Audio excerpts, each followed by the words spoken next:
22 मई को वाणी चल रही थी।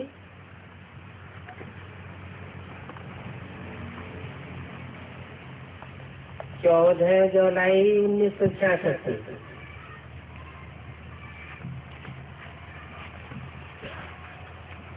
भ्रष्टाचार के मध्य में और बात चल रही थी। बाप कहते हैं मीठे मीठे बच्चों याद करना है, और इसमें तुम्हारा खर्चा कुछ भी नहीं है, कोई खर्चा नहीं कराते हैं। तुम साधु आज के पिछाड़ी कितना फिरते आए हो और कितना खर्चा करते आए हो। यहाँ तो जो कुछ तुम करते हो तो अपने लिए करते हो। जानते हो हम 5 पैसा देंगे तो 100 गुना होकर के 25 गुना मिलेगा। तुम कौड़ी दे करके हीरा बन जाते हो। जो कुछ करते हो तो अपने लिए करते हो। जानते हो कि बाप तो सदैव है ही दाता, वो कोई लेने वाला नहीं है। कभी कोई ऐसे नहीं समझे कि हम शिव बाबा को ये पैसे आगे देते हैं। देते नहीं है, अविनाशी बैंक में जमा करते हैं।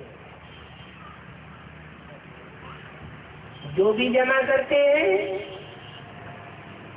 वो यहाँ का यही इसी जन्म में रिटर्न मिल जाएगा, और इंटरेस्ट में 21 जन्म के लिए भी मिलेगा। और जो कुछ भी 21 जन्म के लिए मिलता है उसके आधार पर पुरुषार्थ करने के जो संस्कार पड़ते हैं वो 63 जन्म काम आते हैं। माना 21 जन्मों के आधार पर अगले 63 जन्मों का भी हिसाब किताब बन जाता है।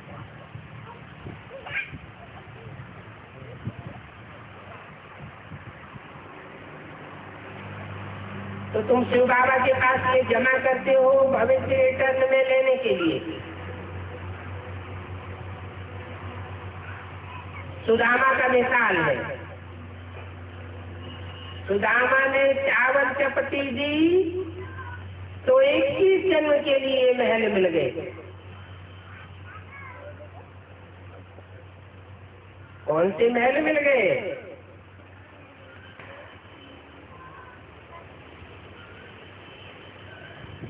कौन सी 2 मुट्ठी चावल दिए?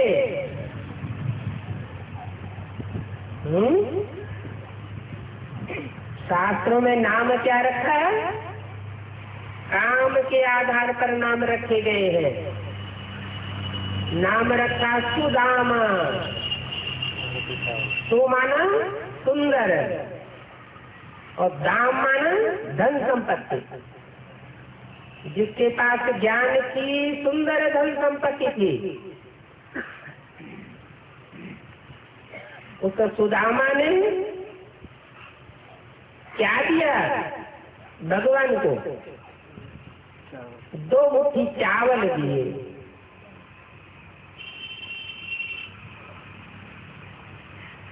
चावल जिसका छिलका उतरा हुआ होता है। जब टीका लगाते हैं तो मस्तक में चावल लगाते हैं। ये यादगार है आपकी किस्मती की। कैसी आत्मा को याद करना है? छिलके वाली काम की आत्मा को याद नहीं करना है, सात्विक आत्मा को याद करना है, जिसका देवान का छिलका उतरा हुआ हो। ऐसी छिलका उतरी हुई सात्विक आत्माओं को 2 संगठन के रूप में, माना एक 108 माला रुद्रमाला की और 108 माला विजय माला की, ये 2 मुट्ठी चावल 7 आत्माओं का संगठन ईश्वरीय सेवा में अर्पण किया, जिससे नई दुनिया का फाउंडेशन पड़ता है। तो ऐसा जो संगठन बना करके परमात्मा बाप के हवाले करते हैं, उसे अपना नहीं समझते हैं, तो ऐसी आत्माओं को जन्म जन्मांतर के लिए वो संगठन रूपी के लिए उजूरा में मिल जाते हैं, बदले में मिल जाते हैं। मना ऐसा संगठित राज्य जन्म जन्मांतर के लिए मिलता है जो और कोई मनुष्य आत्मा से नहीं मिल सकता।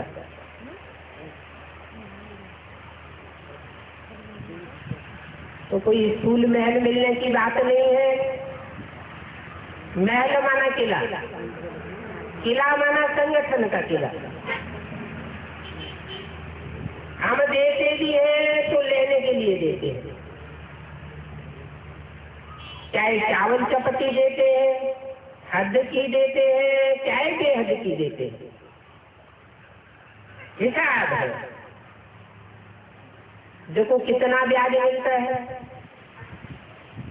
जितना ब्याज शिव बाबा देते हैं, जितना उजूरा शिव बाबा देते हैं, जितनी मजदूरी बाप के द्वारा मिलती है, इतनी मजदूरी दुनिया में कोई दे न सके।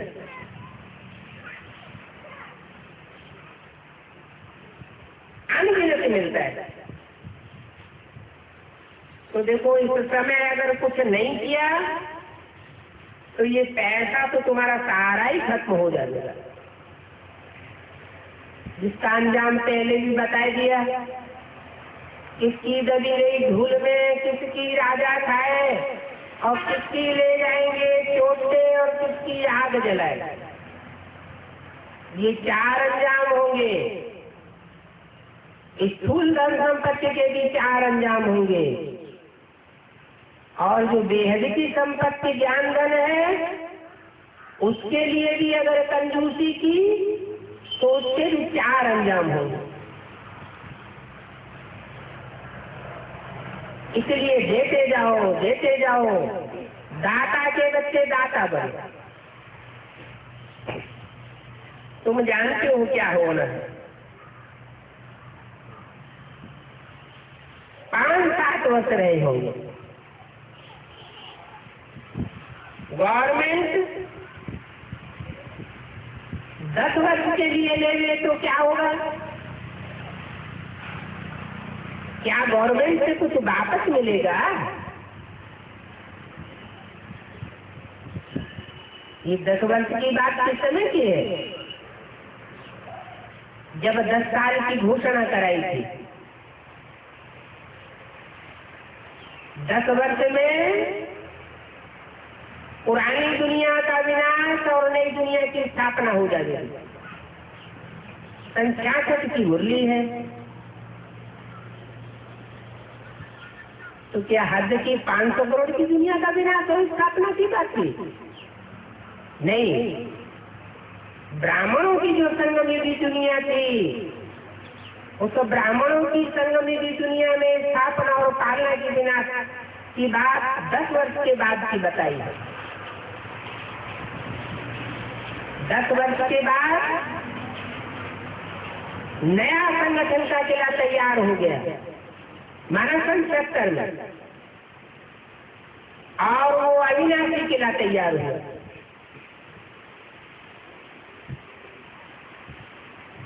जो शिव की माला है, माला रूपी संगठन कहा जाता है, वो संगठन की शुरुआत हो गई, फाउंडेशन पड़ गया, और वो अविनाशी फाउंडेशन। कैसे पड़ता है? जो हिम्मत करके ईश्वरीय सेवा में लगाता है तो उसका अधूरा मिलता है। जिन बच्चों ने उस पुरानी दुनिया में रहते हुए, ब्राह्मणों की संग मिली दुनिया में रहते हुए नई दुनिया का फाउंडेशन लगाया अपने लिए, चाहे तन से लगाया, चाहे धन से लगाया, स्थूल धन से लगाया या ज्ञान धन से लगाया, उनको अपने लिए उजूरा मिलता गया। तो उस गवर्नमेंट से तो कुछ भी नहीं मिलता है। ये बेहद की गवर्नमेंट है जो जन जन्मांतर के लिए देती है। ये गारंटी है इसके जन्म की। आगे चल करके तुम इन बातों को समझते जाएंगे और दूसरों को भी समझाते जाएंगे। बाकी तो सब मिट्टी में मिल जाएगा। ये सब बातें तुम्हारे सिवाय कोई भी नहीं जानते। क्या कि मिट्टी में मिल जाने का अर्थ क्या है? कि 77 के बाद मिट्टी में मिल गया। जिन्होंने सच्चाई से ईश्वरीय सेवा में लगाया उनको तो कौड़ी के बदले हीरे मिल गए, हीरे मोती मिले, ज्ञान रत्नों की थालियां भर भर करके अभी भी मिल रही है। और जिन्होंने चालाकी की, जो शास्त्रों में कौरवों की चालाकी प्रसिद्ध है, कहते हैं कौरवों और पांडवों ने जुआ खेला। भगवान ने डायरेक्शन दिया जुआ खेलो, तो दुनिया वालों ने समझ लिया कि फूल जुए की बात है। लेकिन भगवान बाप बताते हैं ये तो बेहद का जुआ है। तन धन धाम सुहद परिवारा सबकी ममता ताग बटोरी। चाहे तन हो, चाहे धन हो, चाहे धाम हो, चाहे पत्नी बीवी बाल बच्चे हो, सबकी बाजी ईश्वरीय सेवा में जो लगाते हैं, उन बाजी लगाने वालों में दो प्रकार के बच्चे होते हैं। एक मुखवंशावली, एक कुखवंशावली। जो कुखवंशावली है वो कौरव कहे गए और जो मुखवंशावली है वो पांडव कहे गए। पांडवों ने सच्चाई से बाजी लगाई। जो भी बाजी लगाई तन धन धाम सुहद परिवार की, उसे अपना नहीं समझा, समझा कि हमने ईश्वरीय दान में दे दिया, ये मेरा नहीं रहा। और कौरवों ने क्या किया? कौरवों ने अपना दिया हुआ अपनी ही मुट्ठी में रखा और पांडवों का भी अपनी मुट्ठी में कर लिया। तो ऐसी जिन्होंने चालाकी चली उनका सब मिट्टी में मिल गया। मिट्टी में मिल जाना माना देह अभिमान की मिट्टी में मिल गया। अभी भी उनका सब कुछ देह अभिमान की मिट्टी में मिला हुआ है। बुद्धि को इतना ताला लगा हुआ है कि ईश्वरीय संपत्ति जो ज्ञान धन की है उसका तिरस्कार कर रही है। देह अभिमान की मिट्टी में जैसे मुसलमान और जैसे क्रिश्चियन जब मरते हैं तो मिट्टी में दबाए जाते हैं। देह अभिमान की मिट्टी में दब जाते हैं। और भारत की हिंदू परंपरा में मिट्टी में दबाया नहीं जाता है, सब कुछ खाक कर दिया जाता है, जलाए दिया जाता है। तो पांडवों ने अपने देह अभिमान को जलाए दिया, गलाए दिया। उसके एवज में जन्म जन्मांतर के लिए ईश्वर से विश्व की बादशाही लेने का वर्षा प्राप्त कर लिया। उनको अनुभव होता है कि अब विजय श्री हमारे हाथ में आने वाली है। और उन दे अभिमान की मिट्टी में गड़ने वालों को अनुभव होता है कि अब हम जन्म जन्मांतर की बाजी हार चुके हैं। तो उनका सब मिट्टी में मिल जाएगा। ये सब बातें तुम्हारे सिवाय कोई भी नहीं जानते। किसी की भी बुद्धि में ये बातें बैठती नहीं है। ऐसे ऐसे सर्विस करो, बेचारे मनुष्य बहुत दुखी है। तुम देखते हो बॉम्बे में क्या क्या होता है।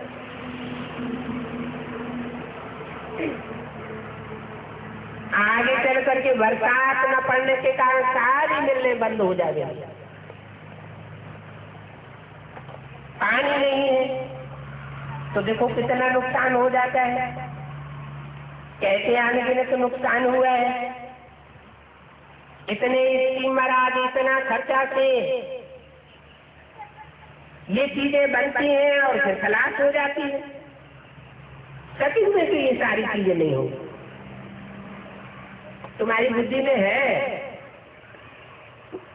10-12 वर्ष के बाद कुछ भी नहीं बचेगा। ये संख्याचक की मुरली है। 10-12 वर्ष तक पूरे होते हैं। 76-77 की बात है तो क्या सब कुछ खलास हो गया? कुछ भी नहीं बचा। बाहर की दुनिया की बात नहीं थी। ब्राह्मणों की संगम की दुनिया की बात थी। जिन्होंने ये कला सीखी जीते की मरने की, उनकी बात थी। आप हुए मर गई दुनिया। जिन्होंने देखा ये ब्राह्मणों की पुरानी दुनिया काम सी बन चुकी है, उन्होंने उस दुनिया से अपने को मार दिया, खराब कर दिया। कुछ लेना देना नहीं। जैसे कि वो दुनिया हमारे लिए मरी हुई है। हम नई दुनिया में जीना शुरू कर दिया। हमारे लिए भगवान बाप आए हैं नई दुनिया का संगठन रचने के लिए। तो नई दुनिया का नया संगठन तैयार हुआ और पुरानी दुनिया को बुद्धि से निकाल दिया। जैसे कि दुनिया खलास हो गई। ये बेहद की बातें बेहद के बाप बेहद के अपने बच्चों से करते हैं। जो बेहद की बुद्धि वाले बच्चे हैं, आत्मिक स्टेज वाले बच्चे हैं, वो उन बातों को पकड़ लेते हैं। तो बोला 10-12 वर्ष के बाद कुछ भी नहीं आएगा, सब खत्म हो जाएगा। कौन सी दुनिया का सब खत्म हो जाएगा? जो ब्राह्मणों की रची हुई पुरानी दुनिया है वो सब खत्म हो गया। उसमें कुछ भी रहने वाला नहीं। बुद्धि से समझने की बात। नरक नीचे चला जाएगा और स्वर्ग बन करके खड़ा होने लगेगा। माना स्वर्गीय संगठन में जो जाने वाली आत्माएं हैं, जो सीढ़ी के चित्र में दिखाया हुआ है, क्या दिखाया हुआ है? जो 30x40 इंच का ब्रह्मा बाबा के द्वारा साक्षात्कारों से तैयार कराया हुआ 4 चित्रों का संगठनात्मक ढांचा तैयार किया गया था। उन 4 चित्रों में सारा ज्ञान समाया हुआ था। बुद्धियों से विशेष प्रकार से तैयार किया गया सीढ़ी का चित्र। उसमें नीचे की ओर लिखा हुआ है 40 वर्ष का संगम युग। तो सन 36 से लेकर के 76 तक 40 वर्ष का संगम युग पूरा हुआ। ये सत्य की शूटिंग के हिसाब से, देवतावली की शूटिंग के हिसाब से 4 अवस्थाओं की शूटिंग पूरी हुई और कली दुनिया का खेल खलास हुआ। नई दुनिया का संगठन सीढ़ी के चित्र में ऊपर दिखाया गया। 4 कुमार खड़े हुए हैं एक तरफ और दूसरी तरफ कुमारियां खड़ी हुई है।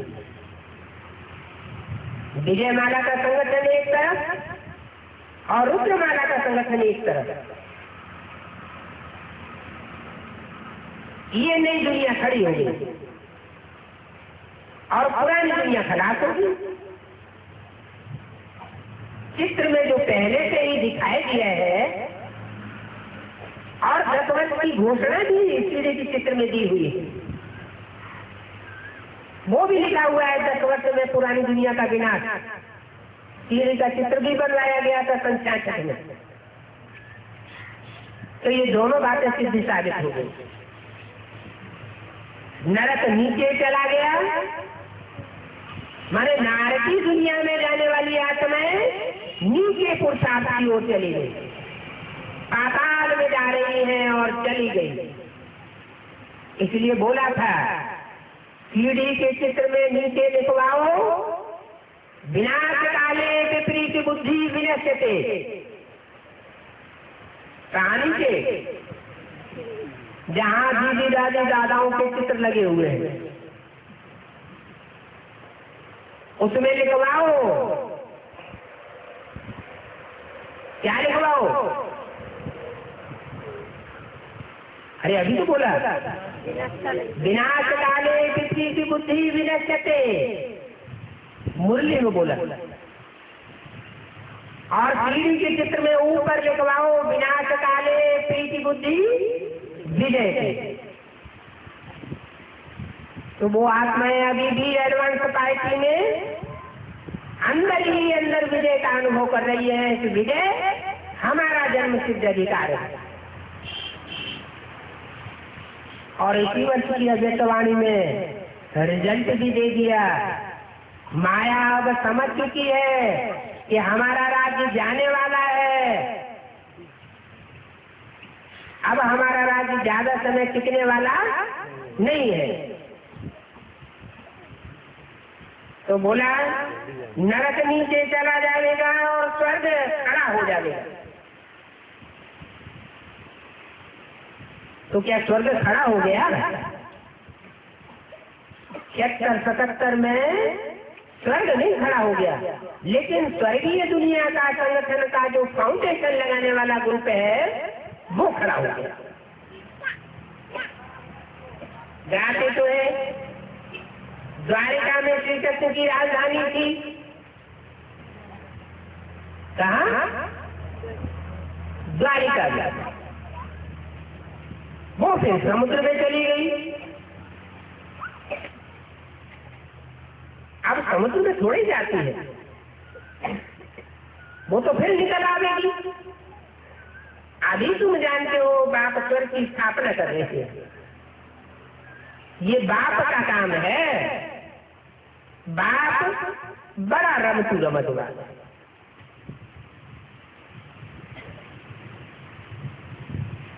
तो तुम बच्चों को कितनी खुशी होनी चाहिए। हम फिर नई दुनिया स्वर्ग में महल बना देंगे। ऐसे नहीं कि धरती में कोई बनी बनाई नई दुनिया निकल आवेगी। नहीं, ईश्वरीय सेवा करके अपने जन्म जन्मांतर के लिए नए संगठन की दुनिया हमको बनानी है। जो जितनी सेवा करेगा वो अपने लिए करेगा और ये अपनी अपनी दुनिया बनानी ही पड़ेगी। इसलिए बोला है हर सितारे में कहते हैं दुनिया बसी हुई है। ये आत्मा रूपी सितारे हैं। जो जितनी सेवा करते हैं वो अपनी अपनी दुनिया अपने लिए जन्म जन्मांतर की बनाए गए। तो बच्चों को बहुत खुशी होनी चाहिए। अभी तो ये पुरानी दुनिया है। हाँ, कोई के पास पैसा है तो बाबा मना नहीं करते। घर मकान बनाओ, या तो तुम्हारा पैसा चला जाएगा या तो मकान चले जाएगा। तो भले लगा दिया। जहां भले लगा हुआ हो तो समझो खतरनाक बात है। बाबा बोलते हैं अपना सब कुछ ईश्वरीय सेवा में सफल करना चाहिए। अगला जो जन्म आएगा उसमें तो गोल्डन स्पून इन माउथ होगा। तो बच्चों को इतनी खुशी रहनी चाहिए अतीन्द्रिय सुख आदि का तुम्हारा गाया हुआ है। इस दुनिया में जितना इंद्रियों का सुख भोगने के आदि बनते जाएंगे उतना अतीन्द्रिय सुख आदि अनुभव नहीं होगा, और जितना जितना इंद्रियों के सुख से परे होते जाएंगे उतना अतीन्द्रिय सुख अनुभव होता जाएगा। ड्रामा प्ले अनुसार ये नेचुरल कैलेमिटीज भी तुम बच्चों के लिए सारी दुनिया की सफाई करेंगे, सारी दुनिया के कीड़े मकोड़े खलास हो जाएंगे। ये दुखदायी सृष्टि है कीड़े मकोड़ों की। पुरानी दुनिया का चिकड़ा बिल्कुल ही खलास हो जाए तो ये अच्छा हो जाएगा ना, तुम फिर नई राजधानी में आ गए। एक बात यह है जो अनेक धर्मों का विनाश कराते हैं और एक धर्म की स्थापना कराते हैं, बाकी कोई भी धर्म सिखाए नहीं है जो अनेक धर्मों का, अनेक पुरानी परंपराओं का, अनेक कुरीतियों का विनाश करा दे या कराया हो तो बाप ही है, वो बाप का स्वरूप है जो ये पुरानेपन का, तामसीपन का, पुरानी दुनिया का विनाश कराता है। त्रिमूर्ति में वो बाप का रूप कौन सा है? एक तो माँ का रूप है जिसे ब्रह्मा नाम दे दिया, दूसरा पालना वाला रूप है जिसे विष्णु नाम दे दिया, और एक है देवदेव महादेव। तो जो महादेव का रूप है वो भी बाप का पार्ट है। वो बाप ही आकर के उसमें ऐसा पार्ट बजाते हैं कि सारी दुनिया का पिता वो साबित हो जाता है। ये बातें तुम्हारी बुद्धि में बैठती हैं। शिव बाबा ब्रह्मा द्वारा आदि सनातन देवी देवता धर्म की स्थापना कराते हैं और शंकर द्वारा बाकी सारे धर्मों का विनाश कराए गए। पहले क्या कराते हैं? देवी देवता सनातन धर्म की स्थापना, और स्थापना का जब कार्य फाउंडेशन के रूप में पूरा होता है तो पुरानी दुनिया में आग लगती है। तो ब्रह्मा ने तो शरीर छोड़ दिया, अब नई दुनिया की स्थापना कैसे होगी?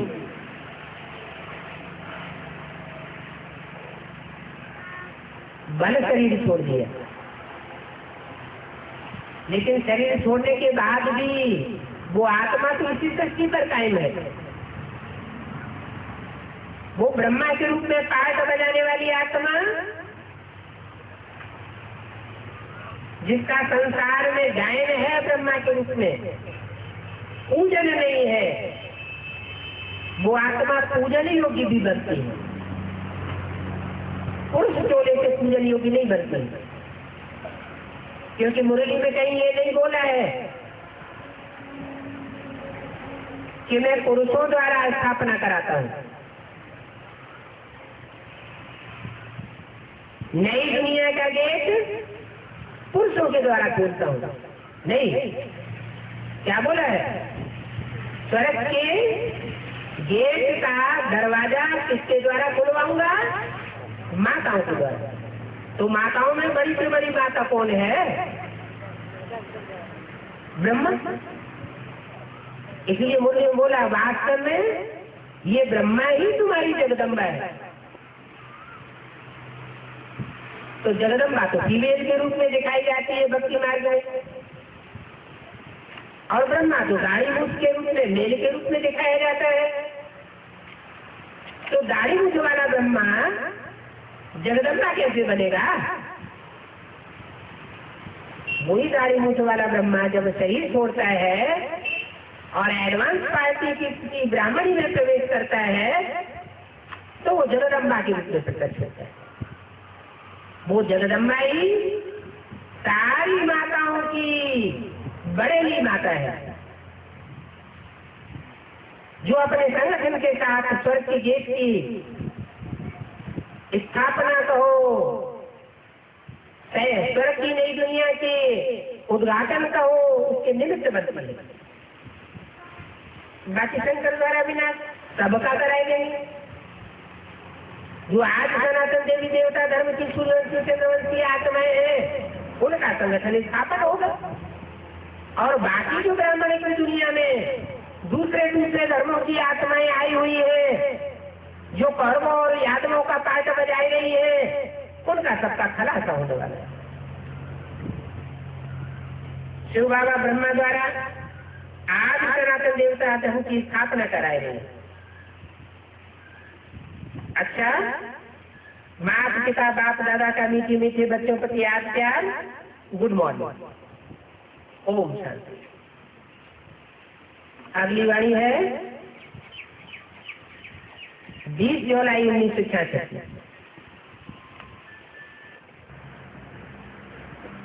प्रातः क्लास है, रिकॉर्ड चला है इसके पाप की दुनिया से दूर कहीं ले चल। कौन सी पाप की दुनिया से दूर ले चल? परम धाम में ले चल। क्या पाप की दुनिया का फाउंडेशन कहाँ से लगता है? वो भी ब्राह्मणों की दुनिया से लगता है। इसलिए मुर्गे में बोला है, बड़े से बड़े पाप आत्मा देखना हो तो यहाँ देखो, और बड़े से बड़े पुण्य आत्मा देखना हो तो यहाँ देखो। ये देखने की बात है, परखने की बात है। ओम शांति। मीठे मीठे रूहानी बच्चों ने गीत सुना। किसने सुना? इस पाप की दुनिया से दूर कहीं ले चल। कौन सी पाप की दुनिया की तरफ इशारा किया है? कौन सी पाप की दुनिया हो गई?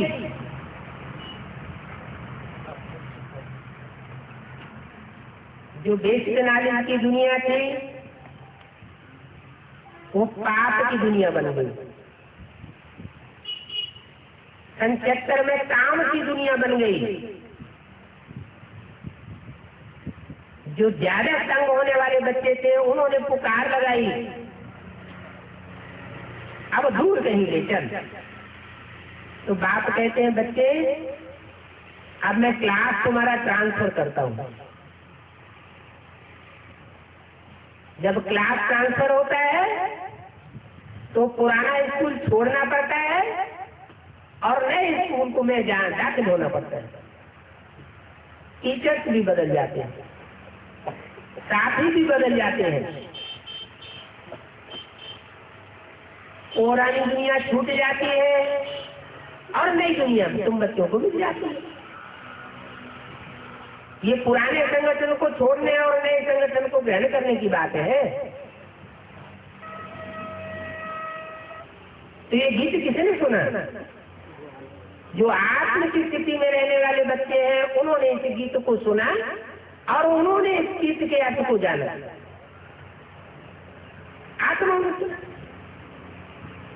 आत्माओं को परमात्मा नहीं कहा जाता। आत्मा जन्म मरण के चक्र में आने वाली होती है।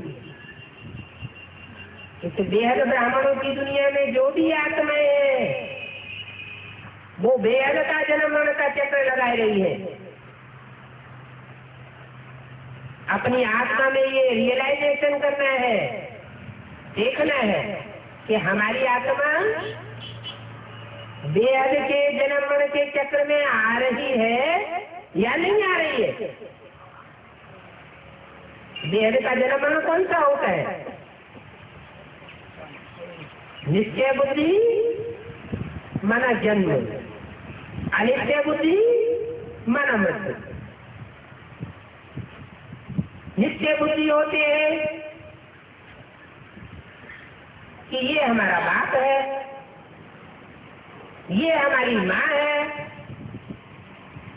तो जन्म पक्का कहा जाता है। अगर थोड़ा भी संशय आया तो कहेंगे मृत्यु हो गई। माया ये वहलोरा डालती रहती है। माया की और मायापति की युद्ध चल रही है। मायापति बच्चों को सिखा रहे, बच्चे मैं आया हुआ हूँ,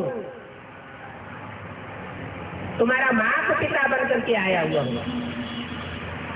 और माया वहलोरा डालती है, नहीं ऐसा हो नहीं सकता कि बाप आया हुआ है।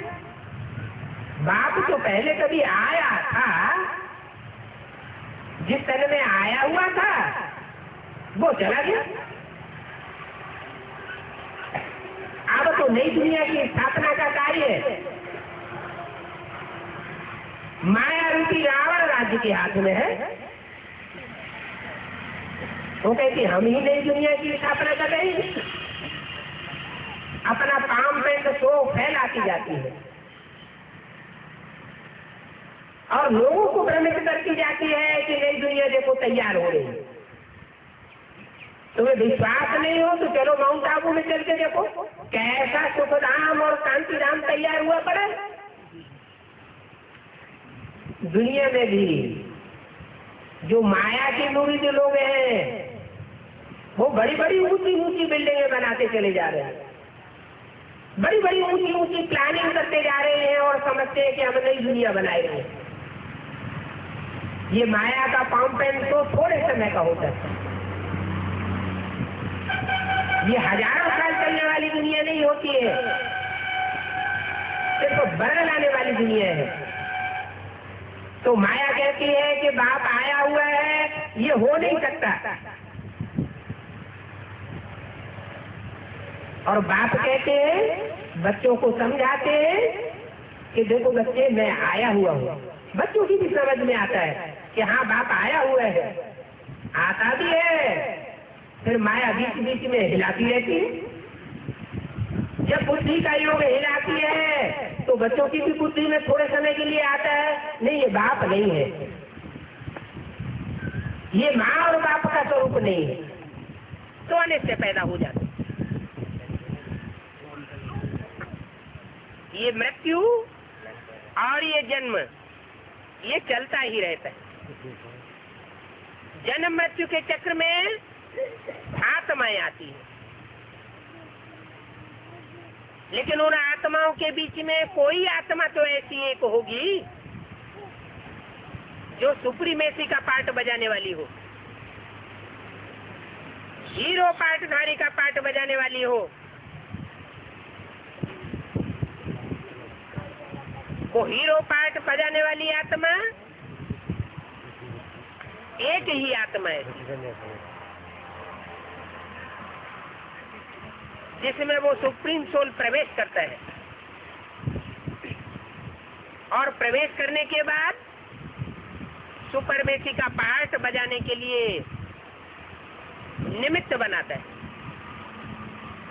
बाकी सब आत्माएं जन्म मरण के चक्र से न्यारी नहीं हो सकती। एक ही आत्मा है जिसके लिए कहा जाता है भक्ति मार्ग में आत्मा तो परमात्मा। उन साधु संत महात्माओं ने तो उसी को फॉलो कर लिया है, उसे एक की बात को सबके ऊपर लागू कर दिया है। क्या जो भी आत्मा है वो सब परमात्मा है। अभी सब आत्मा परमात्मा का रूप कैसे हो सकती? सुप्रीम सोल बाप वो इस सृष्टि पर आता है,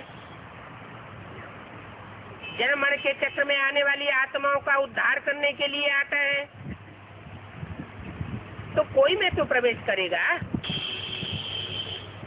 और मुकर्रर रूप से प्रवेश करेगा, तभी तो याद करने की बात आएगी।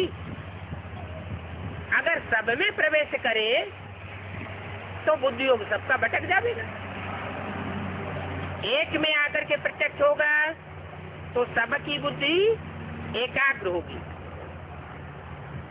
और सब में अगर प्रत्यक्ष होगा, सर्वव्यापी बनकर के प्रत्यक्ष होगा, तो सबकी बुद्धि भटक जाएगी। तो बाप कहते हैं मैं तो एक ही मुकर्रर रथ लेता हूँ, मेरा एक ही मुकर्रर रथ है आज से लेकर अंत तक। बाकी टेम्परेरी रथ भी लेता हूँ, उस टेम्परेरी रथ को याद करने के लिए नहीं बोलता हूँ। टेम्परेरी रथ है ब्रह्मा का। ब्रह्मा के लिए मुरली में साफ बोल दिया कि ब्रह्मा के चेहरे को याद नहीं करना, रथ को याद नहीं करना। ब्रह्मा को याद करेंगे तो पतित बन जाएंगे, क्योंकि टेम्परेरी रथ है, आज है कल नहीं रहेगा। और जो मुकर्रर रथ है वो यज्ञ के आदि में भी था, मध्य में भी रहता है और अंत में भी रहता है, भले कभी गुप्त रहता है। उस गुप्त बच्चे को भी बाप इमर्ज करके बातें करते हैं। कई मुरलियों में ऐसी ऐसी बातें आई हैं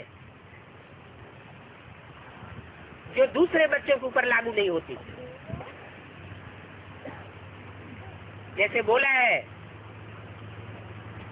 तेरी बुद्धि में बाबा कहने से बिंदी ही याद आवेगी।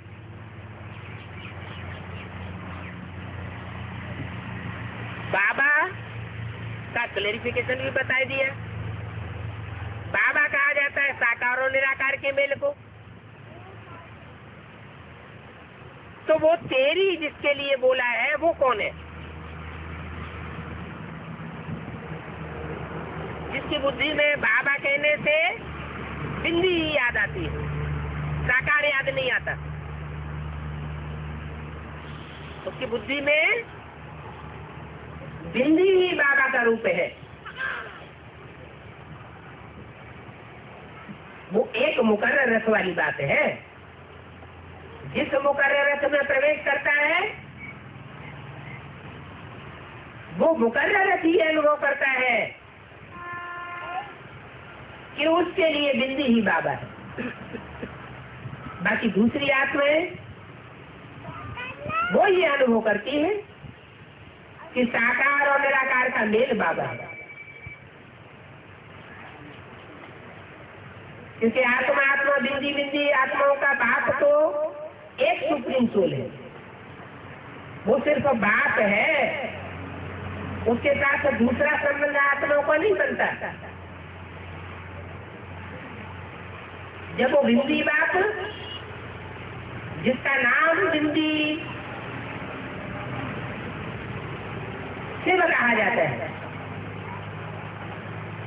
वो नाम बदलता नहीं है। लेकिन वो जब बिंदी दूसरे दूसरे शरीरों में प्रवेश करके पार्ट बजाती है, पार्ट बदल जाते हैं, तो नाम भी बदल जाता है। जैसे मुकर्रर रथ में प्रवेश करती है तो नाम पड़ता है शंकर। जगत पिता शास्त्र में कहा गया जगतम पितरम वंदे पार्वती परमेश्वरों। पार्वती और शंकर जगत के माता पिता है। और वही बिंदी जब दादा लेकर राज्य में प्रवेश करती है तो ब्रह्मा कही जाती है।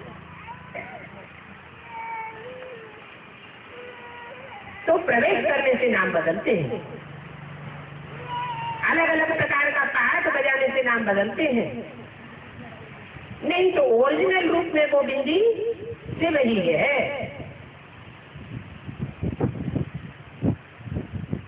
शंकर के स्वरूप में प्रवेश करती है तो तीसरे नेत्र के रूप में उसका गायन है शिव नेत्र।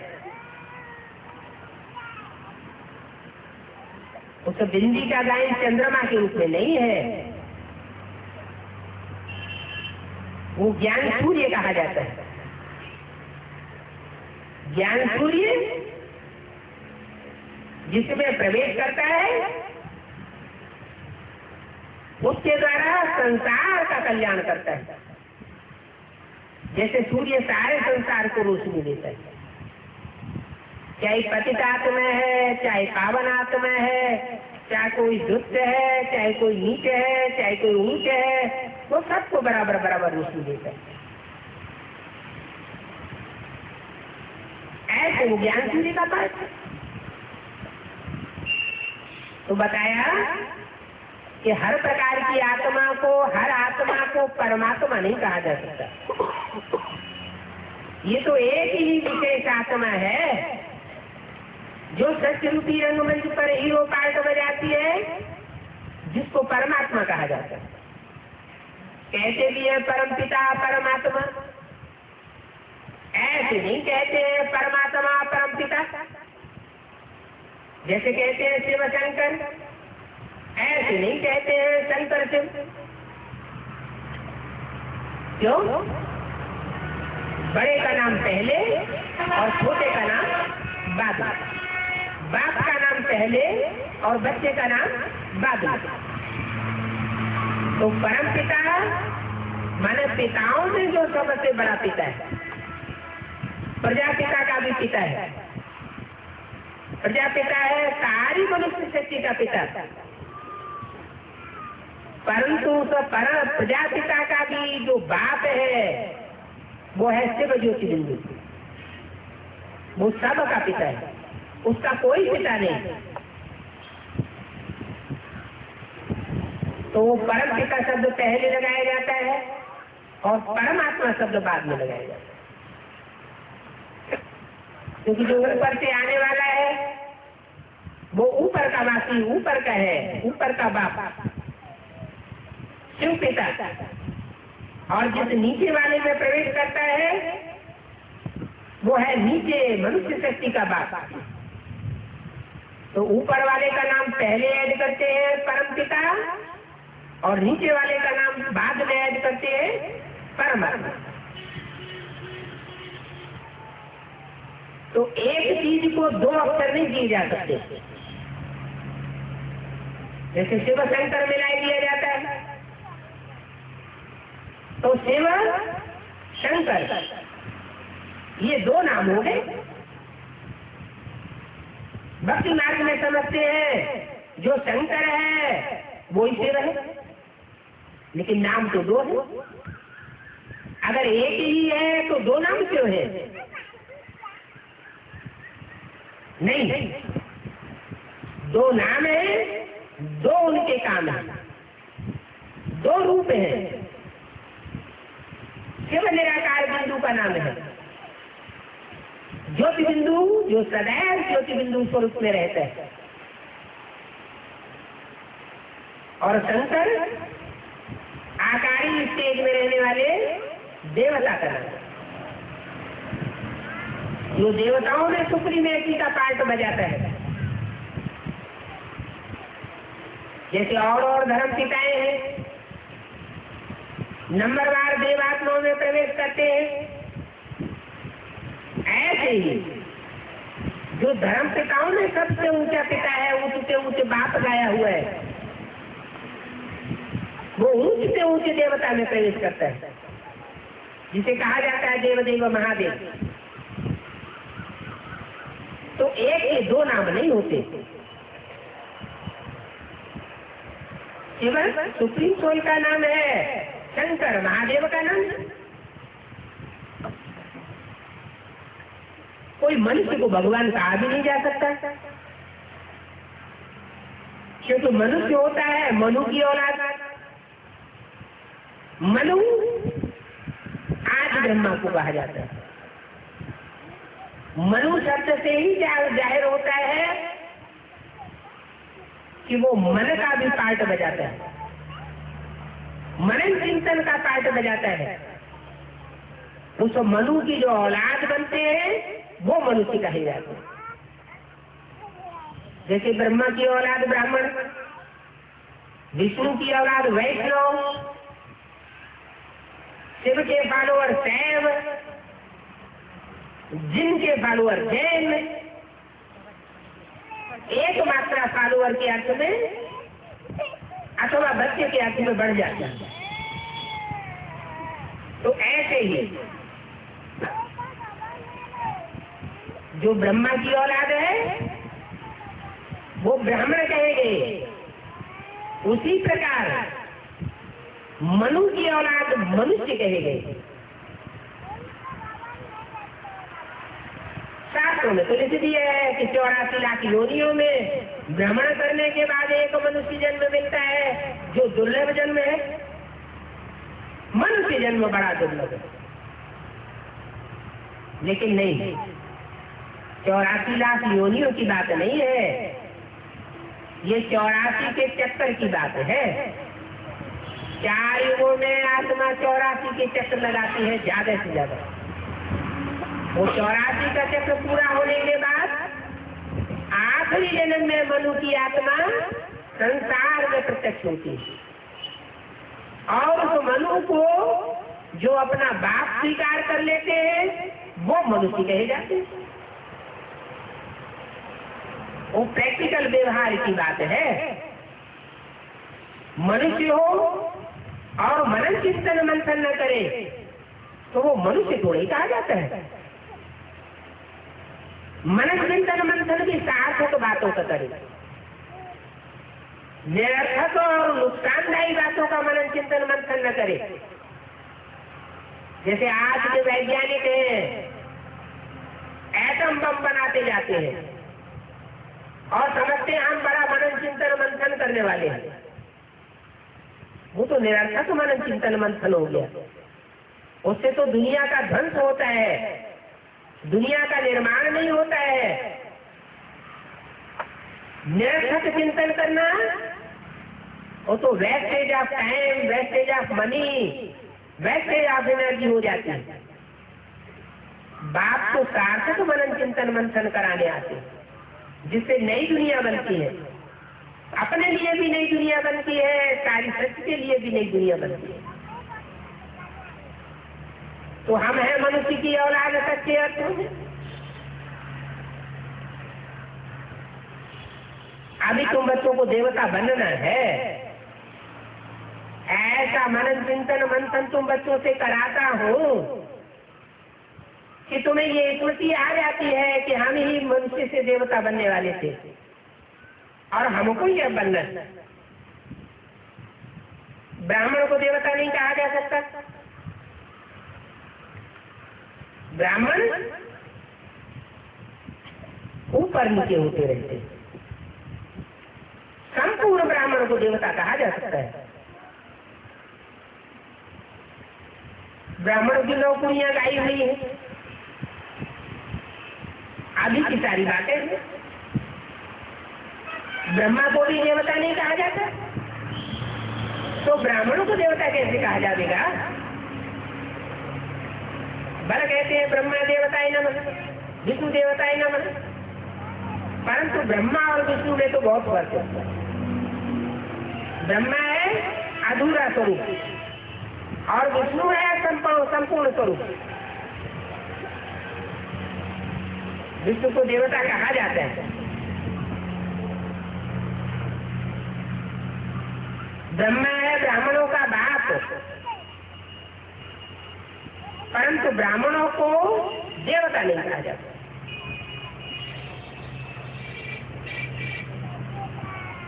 शंकर को ना ब्रह्मा को देवता कहा जा सकता है, वो तो देवता बनते हैं सभी में जाते। दैवी धर्म वाला तो विष्णु बनता है, शंकर थोड़ा ही बनता है दैवी धर्म वाला। जो देवता होता है वो तो सुखदायी को कहा जाता है देवता। शंकर सुख देता है, यह सारी सृष्टि का संहार करा के सारी सृष्टि को दुखदायी बनने का निमित्त बनता है।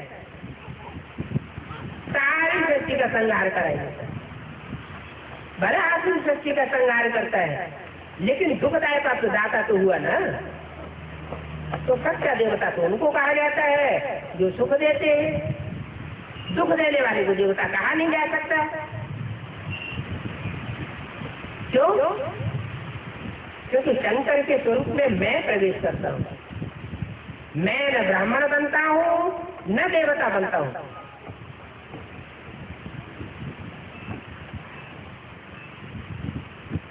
देवता सुखदाई को कहा जाता है।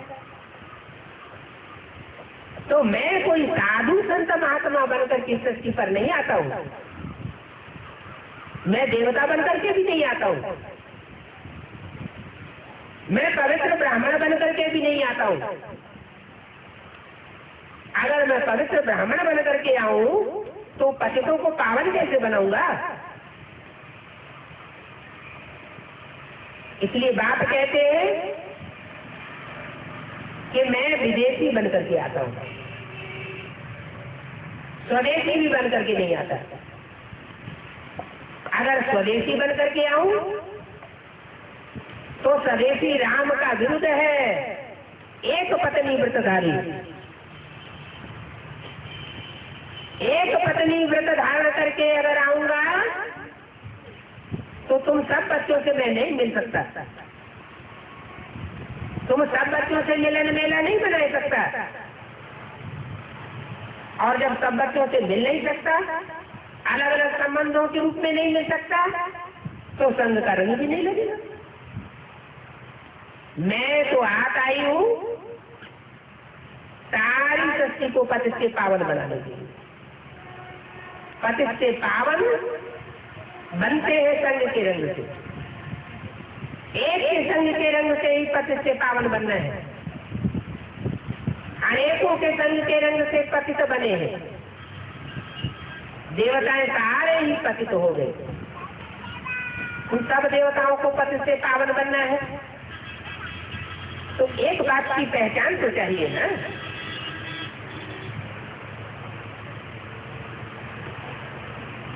अब ये बातें मनुष्य को नहीं समझाई सकती। क्या ये बातें समझाना मनुष्य का काम नहीं है। ये तो बाप ही आकर के इन बातों को समझाते हैं। उन्हें भगवान बाप कहा जाता है। मनुष्य तो अंधश्रद्धा में जो आता है तो बोलते रहते। अब तुम बच्चे समझते हो रूहानी बाप, हम बच्चों को पढ़ाए रहे। इनको जो रूहानी स्टेज में टिकने वाले बच्चे हैं उनको पढ़ाए रहे। कितने बच्चे हैं जो रूहानी स्टेज में टिकते हैं?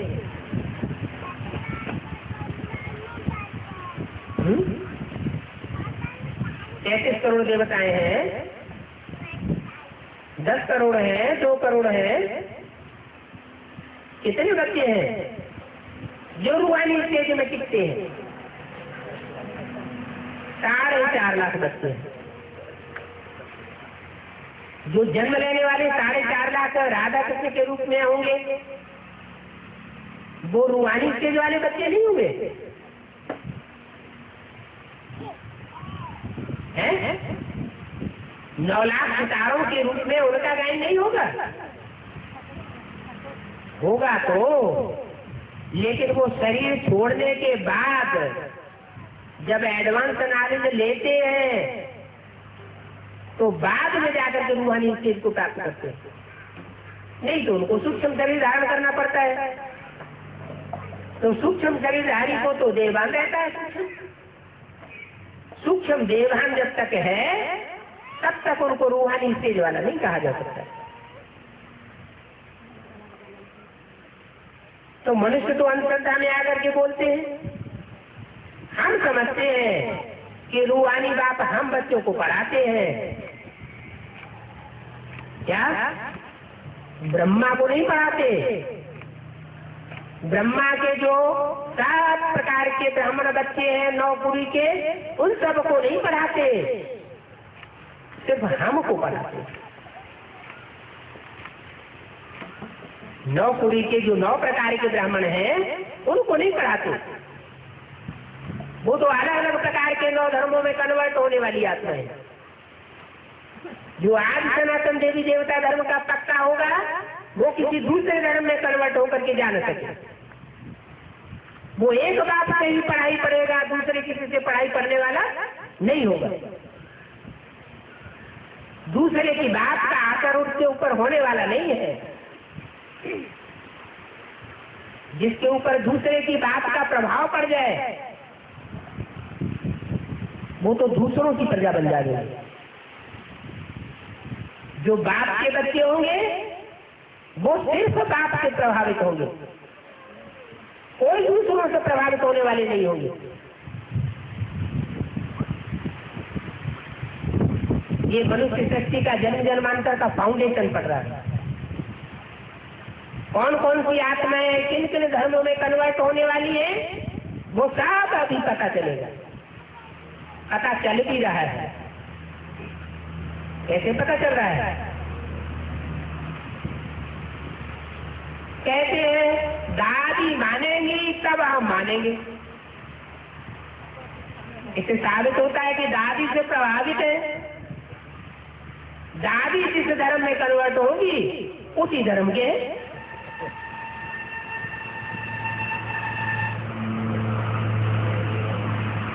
कहते हैं जगदीश भाई बहुत ज्ञानी सुआत्मा है। जगदीश भाई जब कह देंगे तब हम मानेंगे। भले आपकी बातें अच्छी हैं, सुनने में अच्छी लगती है, लेकिन हम मानेंगे नहीं। इससे क्या साबित हुआ? इससे प्रभावित है, बाप से प्रभावित नहीं है, कोई मनुष्य आत्मा से प्रभावित है। तो जिससे प्रभावित है उन्हीं की प्रजा बनी। जब वो आत्मा कन्वर्ट होगी तो पीछे पीछे वो भी कन्वर्ट हो जाएंगे।